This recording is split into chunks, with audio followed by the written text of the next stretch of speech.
Assalamualaikum warahmatullahi wabarakatuh. Selamat sore semuanya. Gimana kabarnya nih? Semoga tetap sehat dan semangat ya. Nah, sesuai tema yang udah kami berikan, yaitu tentang perbedaan budaya Indonesia dan Belanda. Kami di sini akan sharing bagaimana sih hidup sebagai mahasiswa di Belanda. Tapi sebelumnya perkenalkan, nama saya Tarisa Satya Laksmi sebagai perwakilan Kedutaan Besar dari Republik Indonesia. Tentunya saya tidak sendirian karena saya sedang ditemani oleh teman saya, yaitu Perkenalkan, saya Dr. Sulaiman, perwakilan dari Kedutaan Besar Republik Indonesia. Nah, pada kesempatan kali ini ada 3 pokok poin pembahasan yang akan kita bahas. Di antaranya ada perbedaan budaya sosial dan akademis, advantage dan disadvantage, dan juga tips cepat beradaptasi. Oke, di sini siapa sih yang belum tahu negara Belanda? Pasti udah pada tahu ya. Belanda itu adalah sebuah negara monarki konstitusional yang terletak di benua Eropa. Wilayahnya mencakup daratan di benua Eropa Barat dan 3 pulau di kawasan Karibia. Ibu kota Belanda itu sendiri adalah Amsterdam. Nah, Belanda itu sangat peduli loh pada kualitas pendidikan. Kenapa? Karena Belanda itu juga menjadi salah satu destinasi pendidikan bagi para pelajar, baik dari Indonesia maupun dari luar negeri. Nah, terus apa aja sih perbedaan budaya antara Indonesia dan juga Belanda? Yang pertama ada budaya hidup teratur. Jadi masyarakat Belanda ini itu mereka memiliki sifat disiplin yang sangat tinggi. Seperti contoh, setiap hari mereka tuh selalu mengagendakan hari ini mereka mau kemana, jam berapa, dengan siapa. Jadi itu jarang banget terjadi yang namanya telat ataupun ngaret. Beda banget ya sama Indonesia. Indonesia orangnya selalu ngaret.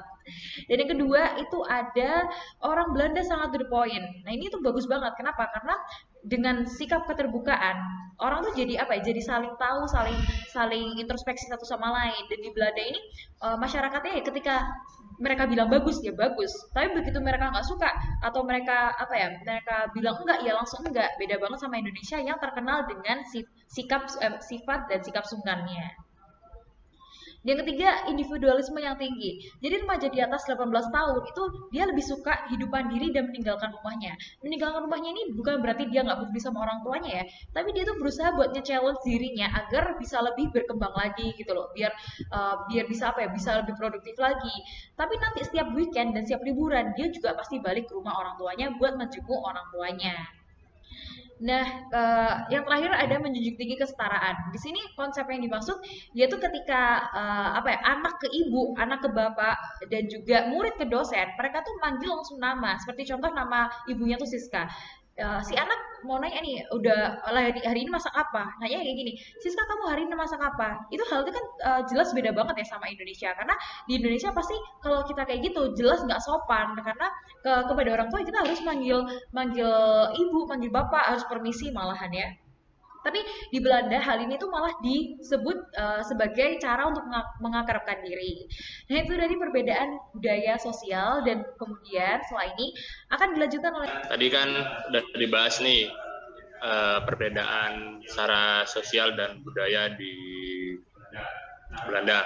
Nah, sekarang saya mau bahas perbedaan akademis yang ada di Belanda dibandingkan dengan di Indonesia. Yang pertama adalah penggunaan sistem blok. Sistem blok itu artinya adalah dalam satu semester itu dibagi ke dalam 2 sampai 3 blok yang isinya 2 sampai 4 mata kuliah. Yang kedua, mahasiswa yang dengan multikultural. Ketika kalian memutuskan untuk kuliah di Belanda, kalian pasti akan memiliki teman-teman dari latar belakang budaya yang berbeda. Seperti yang telah dibahas sebelumnya, Belanda kan jadi kayak destinasi pendidikan nih bagi warga dunia lah. Jadi hal itu tentu menjadi sebuah benefit bagi kalian. Kalian dapat mengerti budaya-budaya orang lain dan kalian juga bisa sharing tentang Indonesia kepada warga negara lain. Yang ketiga adalah partisipasi aktif dalam kuliah. Partisipasi dalam artian adalah ketika kelas kalian bertanya, diskusi dengan teman ataupun dengan dosen, itu akan menjadi salah satu indikator penilaian yang cukup besar dan berpengaruh pada nilai akhir kalian nantinya. Yang terakhir adalah pemahaman konsep lebih baik daripada nilai. Maksudnya gimana ini? Kalau di Indonesia, sepengetahuan saya rata-rata itu berfokus pada nilai saja. Nilainya baik, tapi terkadang mereka nggak paham nih tentang apa yang dipelajarin. Kalau di Belanda, kalian tuh benar-benar harus paham dulu tentang apa yang kalian pelajari. Sedangkan nilai itu ya relatif. Apa sih kelebihan dan kekurangan kalian tinggal di Indonesia, di Belanda? Yang pertama adalah kelebihannya, kita bahas kelebihan dulu ya. Kelebihan pertama adalah universitas dengan kualitas yang sangat top. Seperti di kota-kota besar, Amsterdam, Groningen, dan lain-lain, itu memiliki kampus-kampus dengan tenaga pengajar yang baik, fasilitas yang baik, dan lulusan-lulusan yang berpengaruh di dunia. Nah, yang kedua adalah bahasa lokal sangat mudah untuk dipelajari. Bahasa Belanda itu pada dasarnya itu sama bahasa Inggris, mirip-mirip lah, nggak jauh-jauh beda banget. Nah, itu salah satu benefit yang mudah agar kalian ketika ingin berinteraksi langsung dengan orang Belanda bisa menggunakan bahasa Belanda. Yang ketiga adalah pemandangannya yang indah. Kalau kita lihat di media sosial kan sering banget tuh kalian lihat tuh ada bangunan-bangunan tua yang bagus, kanal-kanal dengan sungai yang jernih. Nah, itu menjadi salah satu benefit tinggal di Belanda. Karena yang terakhir itu adalah ekonominya yang kompetitif. Kompetitif dalam artian ketika kalian memutuskan setelah menyelesaikan studi mau bekerja atau berniaga dan segala sebagainya, keadaan ekonomi itu sangat stabil. Itu kan kelebihannya, tapi pasti ada kekurangannya dong. Kalau kita bahas kekurangannya, yang pertama adalah cuacanya dingin banget. Iklimnya cuacanya sangat dingin. Beda di Indonesia kan musimnya cuma ada 2 tuh, panas sama hujan. Kalau di Belanda itu ada 4 dan rata suhu hariannya itu dingin banget. Itu biasanya jadi salah satu kendala bagi masyarakat Indonesia yang hidup di Belanda. Yang kedua adalah makanan pokoknya adalah roti. Kalau di Indonesia kan kalau kita nggak makan nasi itu kayak ada yang kurang gitu. Nah, kalau di Belanda makanan pokoknya itu roti. Jadi kita makan lauknya itu pakai roti dan seterusnya.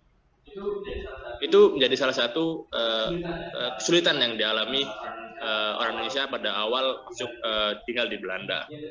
Yang ketiga adalah biaya properti yang mahal banget. Tempat tinggal kan penting ya pasti. Nah ini tuh bisa dikatakan harga properti itu mahal banget. Mahal bisa sampai 2 atau 3 kali lipat dari upah minimum di Belanda. Nah, yang terakhir adalah standar hidup yang tinggi. Sebenarnya ini relatif ya.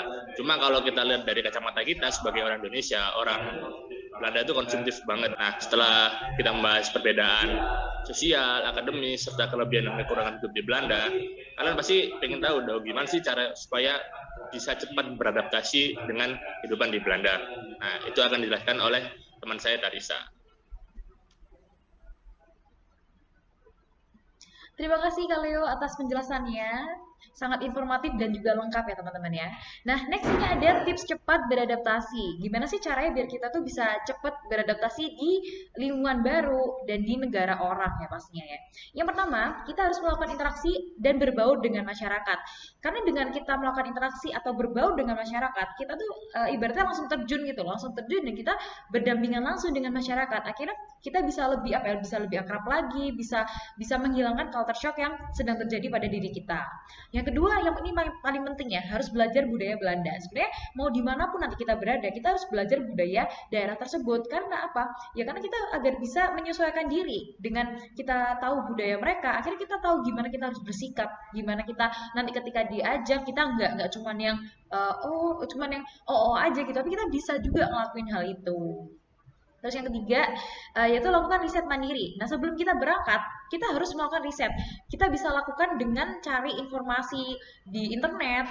Kan banyak banget tuh, kita cari aja di Belanda tuh kayak gimana sih kehidupannya. Terus gimana sih cara orang bergaul tuh seperti apa gitu. Nah, setelah nanti kita udah sampai di Belanda, ya di situ kita langsung itu tadi kita terjun ke masyarakat dan kita rasakan, kita observasi, oh ternyata masyarakat di Belanda itu seperti ini loh gitu. Akhirnya kita bisa evaluasi diri terus dan setiap harinya pasti kita bisa lebih nyaman lagi nantinya. Dan yang terakhir ada aktif dalam berkegiatan. Ini juga nggak kalah penting karena kalau kita cuma pasif itu ya juga malah akan membunuh kita sendiri. Ketika kita pasif kan kita pasti nggak punya teman dan lingkungan kita juga nggak akan support kita, nggak akan meng-guide kita juga. Jadi sebisa mungkin kita tuh justru malah harus yang kita harus datang ke mereka. Bisa nggak bisa dalam kegiatan A misalnya nih, kita harus masuk, kita harus coba dan yakini diri kita bahwa kita tuh bisa. Nah, dengan kita melakukan 4 hal tersebut itu akan membantu kita untuk melewati masa-masa culture shock gitu sih. Nah, teman-teman, ini materi kan sudah selesai. Kira-kira ada nggak sih yang mau sharing-sharing juga, entah itu mau nanya apa aja bebas tentang Belanda mungkin atau tentang culture shock tuh caranya gimana, ngatasinnya mungkin masih kurang jelas gitu. Boleh banget ditanyain. Santai-santai aja, anggap aja kita lagi sharing.